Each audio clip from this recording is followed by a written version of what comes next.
நீங்கள் செழியன் என்ற ஒரு போராளியின் பெயரை சொன்னீர்கள். இங்கிலாந்தில் இருக்கிறார் என்று சொன்னீர்கள். அவர் முன்னர் ஜேஷ்தாஸ் என்ற பெயரில் இருந்தார் என்று சொன்னீர்கள்.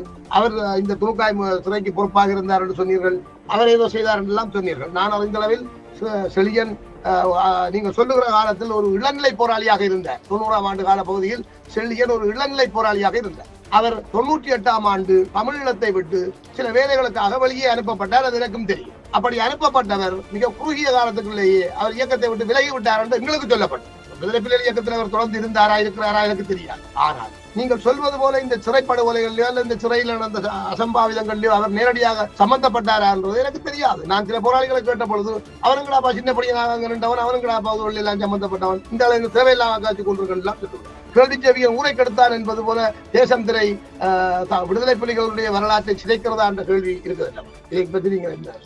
எங்களுடைய நோக்கம் இந்த துணுக்காய் முகாமோட சம்பந்தப்பட்டவர்களை கொண்டு நீதிமன்றத்தில் நிறுத்தி தண்டனை பெற்றுக் கொடுக்கிறதும் அல்ல.